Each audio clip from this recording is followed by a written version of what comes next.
Welcome back to Tenacious J. And today's episode is on a completely different level. I'm joined by someone whose background brings a level of depth to negotiation that you do not see in real estate. After 14 years in law enforcement, where she started as a cop, then took on community policing role, moved on to becoming a detective in the SVU unit, focused on children while being a police hostage negotiator. Then in 2023, she made the transition into real estate, starting the Oakley Group in Alexandria, Virginia, with her husband, a former homicide detective, joined the team in 2018. From 2022 to 2025, she became a coach and instructor for the Black Swan Group, where she helped solve business communication problems with hostage negotiation strategies. And earlier this year, like it hasn't been enough already, she started the Verity Accord, where she helps agents elevate how they communicate, negotiate, and ultimately win at a much higher level. Welcome, Marcella Oakley. Thank you so much for having me. Excited to be here. Yeah, what you have done in your life is inspiring, amazing, and that's just the tip of the iceberg. Well, thank you. I appreciate it. I love this podcast, so it's an opportunity to have a wonderful conversation with you. Thank you. Thank you. So let's get into it, okay? So I want to start with your foundation because spending 14 years in law enforcement, you've seen human behavior in ways that most of us never will. So how does it shape the way you approach conversations today? So I was actually really blessed to have that opportunity because I was so young when I was introduced to the concepts of how to really listen to people and get perspective. And it's really changed the way that I run my real estate team. I find that a lot of agents are just stressed and we get burnt out because, there's a high fallout rate, as you and I know, and there's a better way to do it.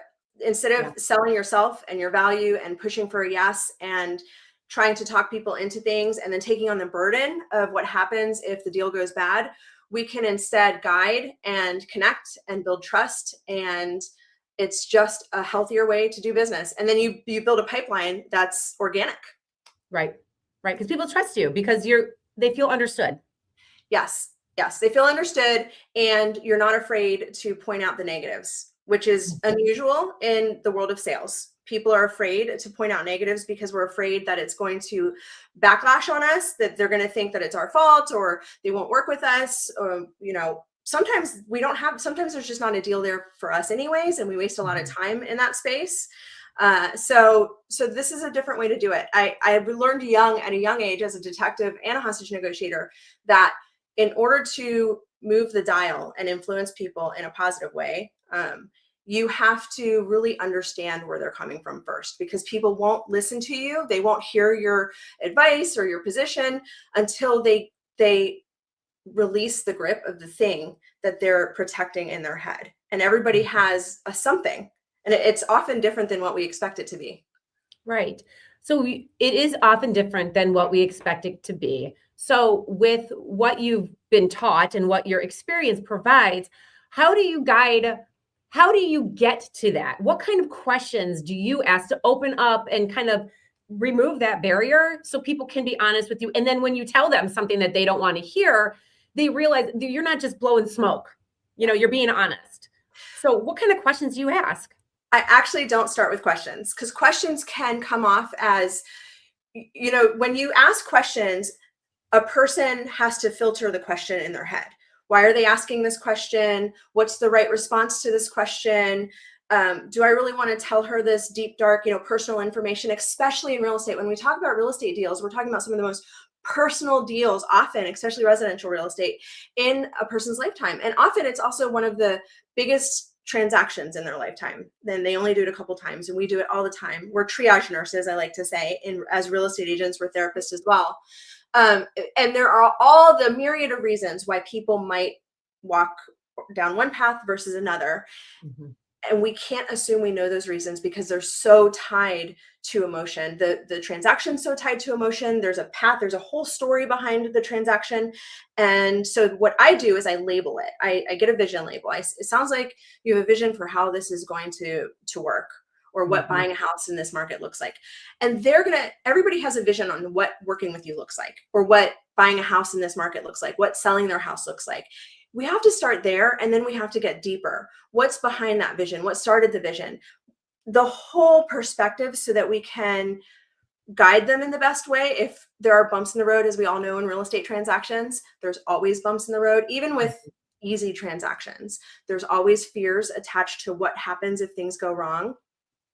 So if I understand their fears better, I can help shine a light on that part of the road. And even if the road is bumpy, shining a light, people respect the fact that you're actually talking about the negative thing. It actually separates you from the rest of the crowd who's trying to drive them to yes and telling them everything's going to be great. You sound more like a professional. And then you're allowing them to talk about things that are deep rooted that they wouldn't normally talk about. And when people are listened to, it's so scarce to be listened to, unfortunately, in our society, that we want to reciprocate that. And then we start to listen to the other side once we realize that we've been listened to, and we don't have to think all the things in the back of our head while the other person's talking. We can relax because they've given us the opportunity to be heard first. It's all about removing yourself as a threat from the other side.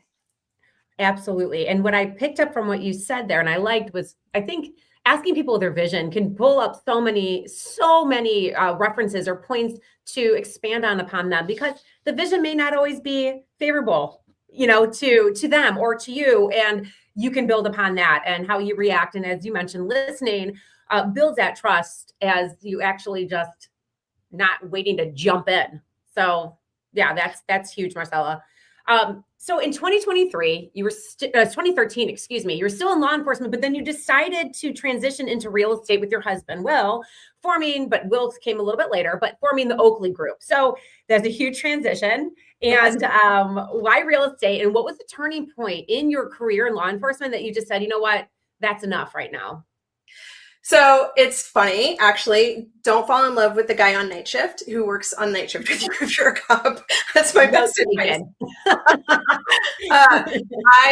I met Will and we fell in love, and we had been dating for a while. We knew we wanted to get married and start having children. And we already had Sam and Sarah in our lives. Those are my stepkids. They were 4 and 6 at the time. And quite frankly, law enforcement world, being a detective hit differently when babies came into when I was introduced to Sam and Sarah, who are just amazing, amazing people. It just hit differently. We were both being called because we were seasoned detectives. There were times where we would both be called in at the same time because they could get 2 for 1 kind of. And we'd go in and we'd work, and it's so fun and exciting. And you really are at the heartbeat of humanity. I have so much respect for people in this profession, especially if you have children and a family. That is a lot to balance. I had to step away. I knew that I wanted to do that differently, especially with both of us being in that industry.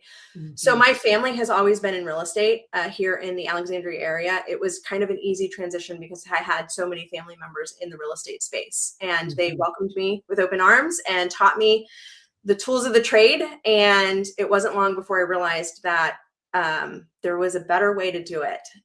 Nobody talks about, you become an agent and you learn all these great things, all these skills, like how to run a CRM, how to handle objections, how to market, how to work through the transaction, contacts to make in order to do so, what the transaction looks like, what the contract looks like. But nobody talks to you about the one thing that we do the most, which is how to build relationships, how to connect with people, how to work a room where you can walk in and instead of talking about yourself, you can learn all about the other side. And so we quickly started doing that on our team, and it's benefited us. It actually highly benefited us during COVID.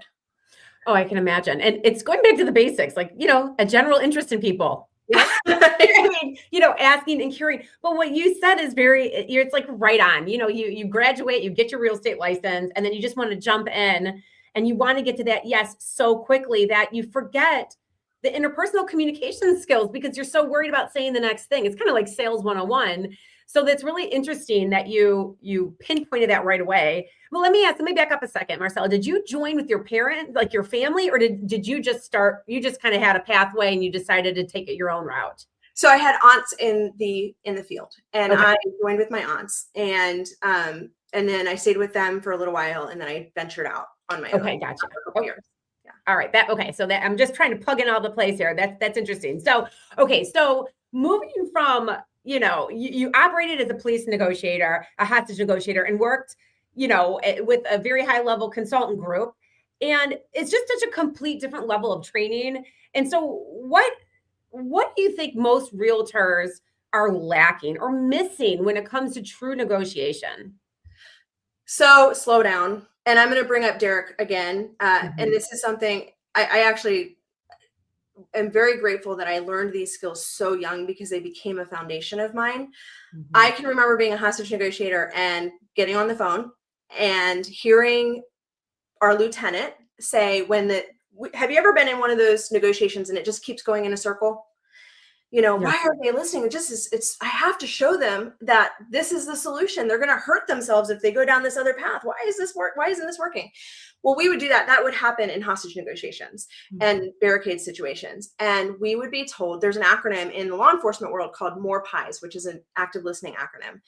And we would be told MORE PIES, which is slow down, stop trying to solve things.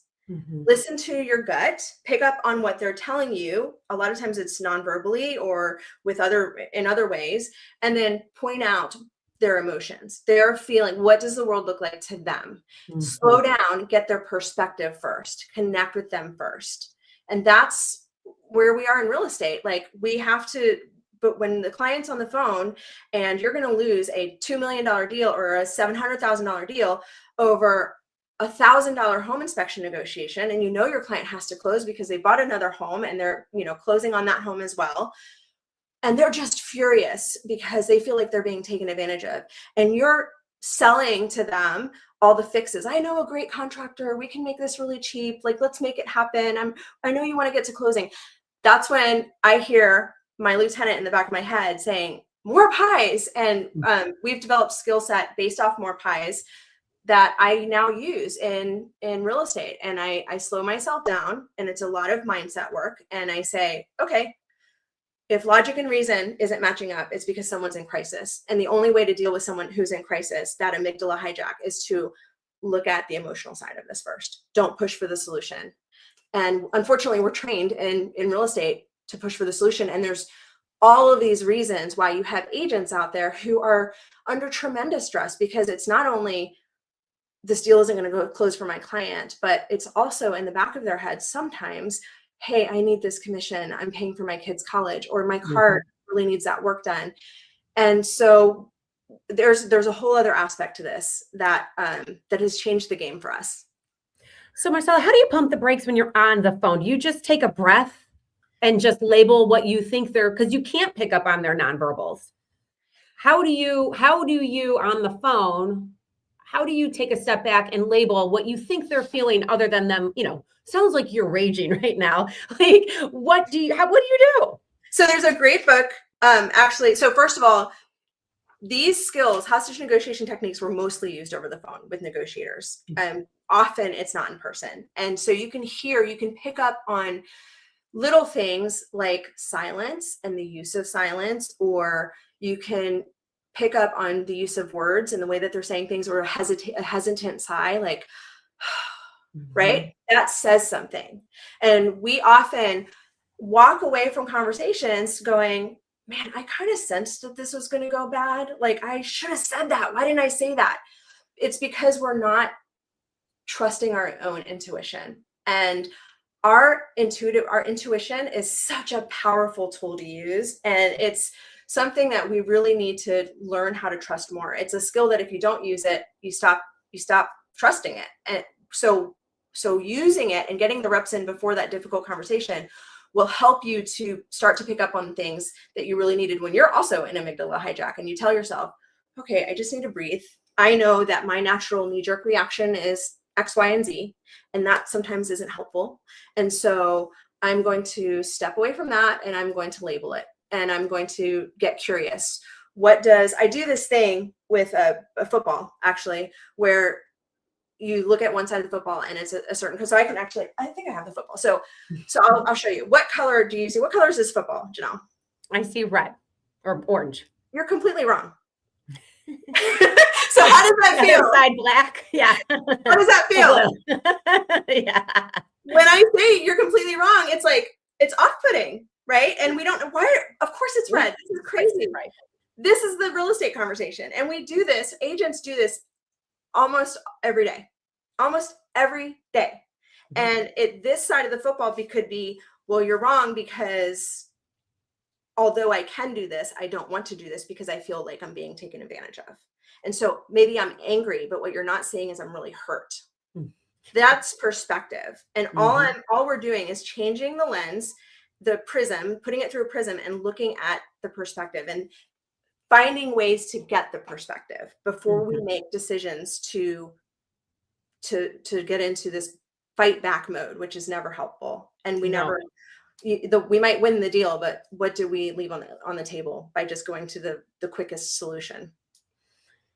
Yes. And I think that because we're in a very emotional state, like this business is very emotional, the first thing, and I hear it often from realtors, because I'm in the title company, they're, oh, this guy's crazy. This guy's, and when we just say, slow it down, like, think of what he's going through. And it's not a personal attack on you. Let's walk through what they're going through. And that, just listening to what you said about, showing the different side of the football, I think that is such a great visual to have, because you don't know what people are going through. And they always say, try to walk in other people's shoes or, meet them on their side of the street. It's so much easier said than done when you're in those situations. And it's important to have a good team around you. And I know a lot of agents, when I say team, think, well, I don't have a team. I don't want to join a team. That's not the kind of team I'm talking about. I mean, insulate yourself. We all have in real estate our go-to people. We usually have our go-to lenders. We have our go-to title people. We have our go-to other agents that are our colleagues that we ask advice from and connect with. Get them to believe in negotiating in the same way that you do, so that when you come to them with a problem, they know, work on your mindset first. So I happen to have a fiery personality.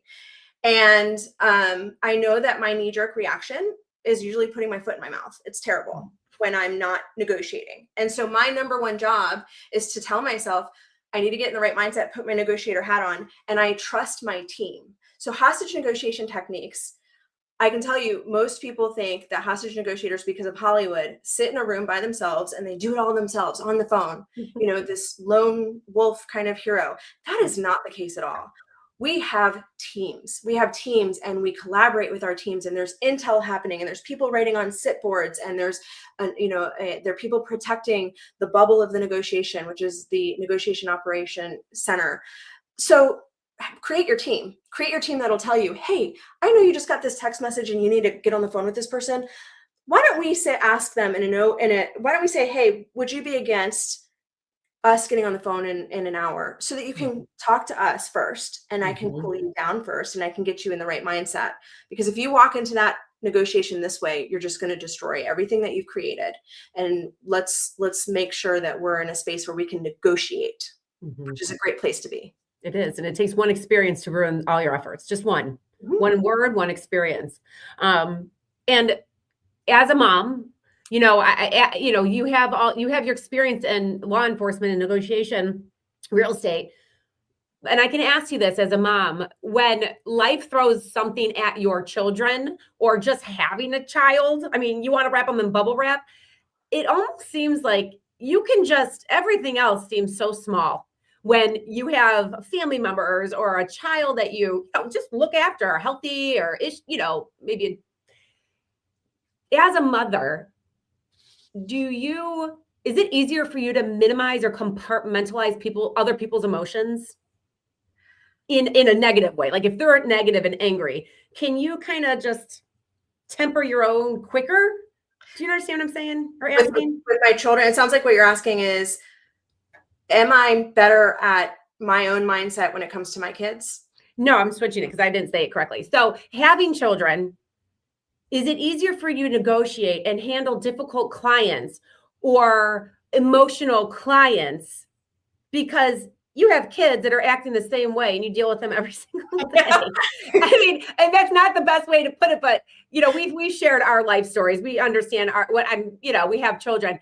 But for me, I guess that my question is coming from having 4 kids. If someone's yelling at me or expressing rage or anger, it's a lot easier for me to just be like, okay, treat him like I treat Jonah, I don't know. Does Yeah, that make it's funny sense? because I actually remember I was coaching a client and she struggled with her tone because naturally her tone was just difficult for her in crisis situations when the other person was like freaking out, right?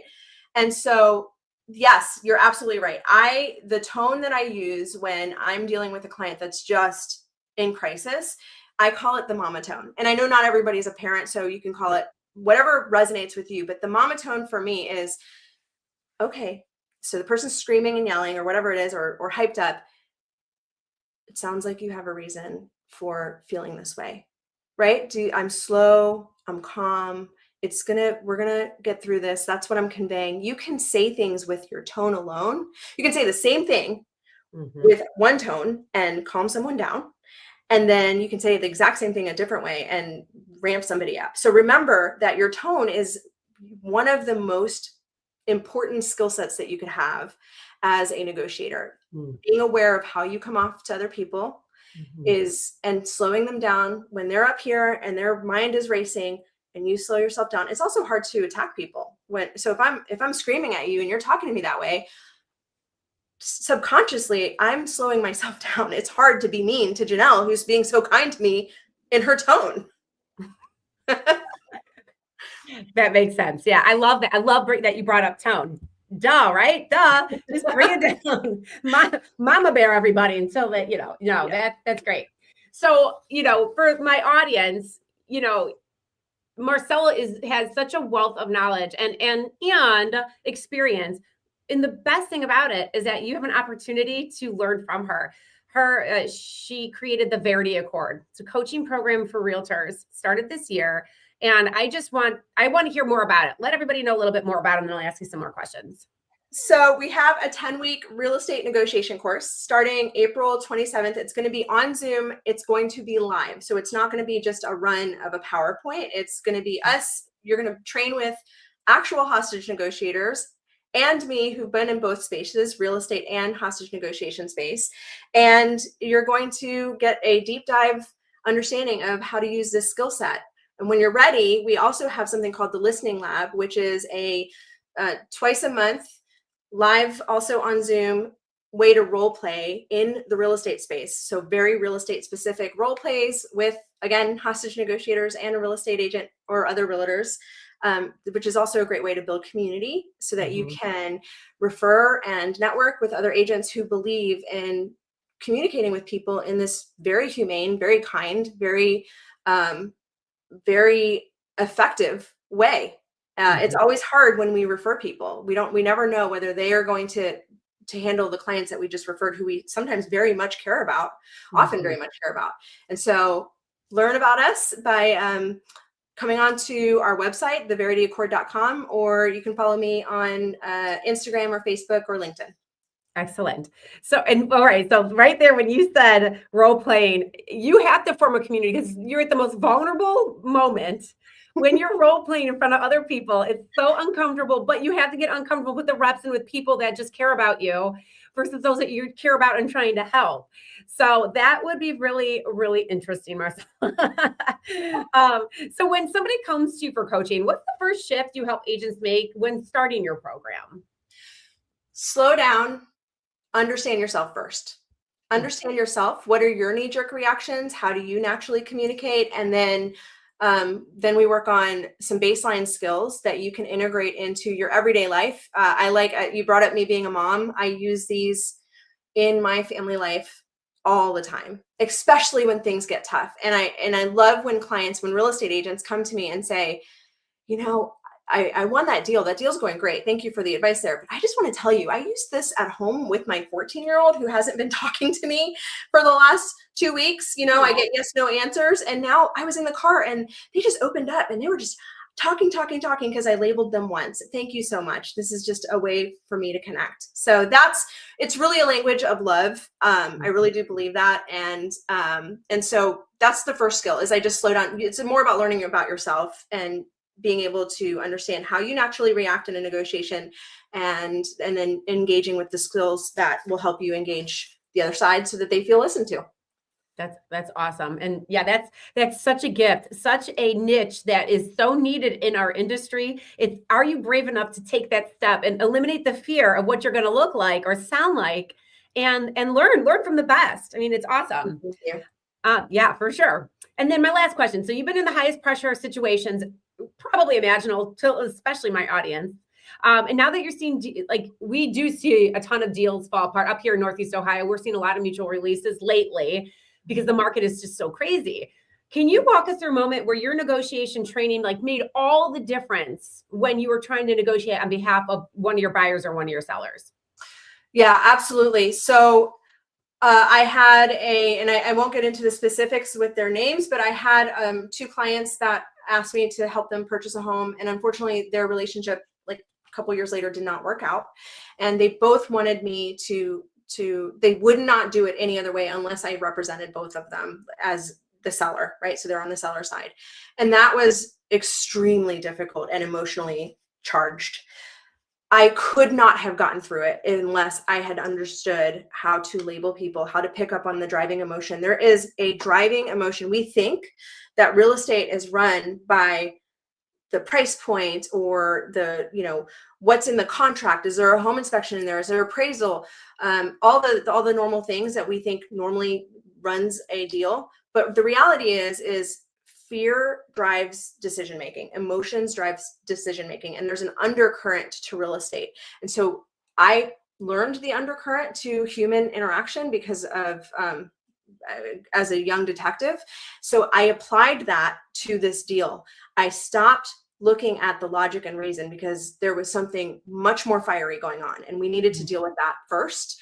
And it was because of that that we were able to get through closing, and all the relationships are intact.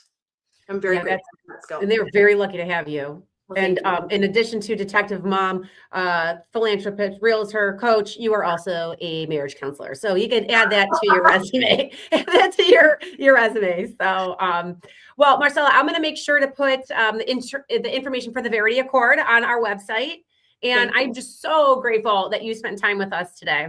Well, thank you so much for having me. It's been a wonderful conversation. I appreciate it. Awesome. Well, thank you so much. All right, guys, this has been another edition of Tenacious J. Let's sell a home together. See you next week.